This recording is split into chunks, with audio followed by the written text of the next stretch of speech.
ఎన్నికలలో తాను ఇచ్చిన మాటను ఎక్కడ ప్రజలకు తెలిసిపోతుందో, అబద్ధాలు అనేది ఎక్కడ బయటపడుతుందో, ప్రజలు ఎక్కడ రోడ్డు మీదకి వచ్చి గొడవ చేస్తారో, ఆ పథకాలకు సంబంధించిన కేటాయింపులు కనపడకపోతే అనే భయంతో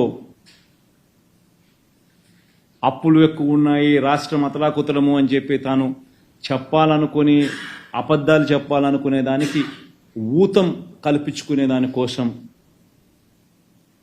ఓట్ ఆన్ అకౌంట్ బడ్జెట్ను 7 నెలల పాటు నడిపిస్తా ఉన్నాడు.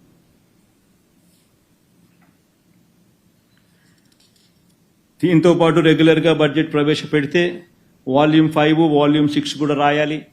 ఆ వాల్యూమ్ 5, వాల్యూమ్ 6లో ఇంతకుముందు నేను చూపించిన స్లైడే మళ్ళీ వాళ్ళు పెట్టాలా?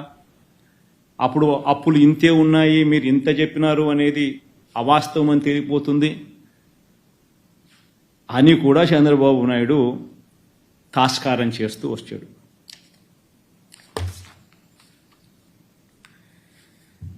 ఇవన్నీ ఆర్థిక విషయాలకు సంబంధించి చంద్రబాబు నాయుడు గారు చేస్తా ఉన్న వైట్ పేపర్ కాదు, అది తప్పుడు పేపర్లు. ఆ తప్పుడు పేపర్లకు మేము ఫ్యాక్ట్ పేపర్లను మేము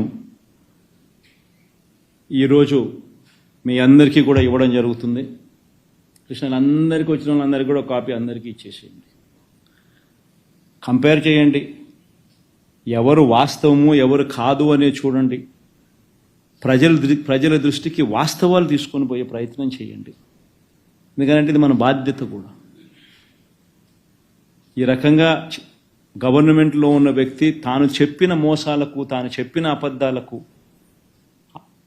తాను ప్రూవ్ చేసుకునే దానికోసం, తాను జస్టిఫై చేసుకునే దానికోసం, తాను బయటపడేదానికోసం, తన మోసాన్ని ప్రొపగేట్ చేసుకునే దానికోసం లేని అబద్ధాలను, లేని లెక్కలను చూపించడం, ప్రొపగేట్ చేయడం ఇటువంటి విషయాల మీద, ధర్మం అధర్మం మీద ఖచ్చితంగా మీరు ధర్మం వైపు ఉండవలసిందిగా మిమ్మల్ని అందరినీ కూడా కోరుతా ఉన్నాను.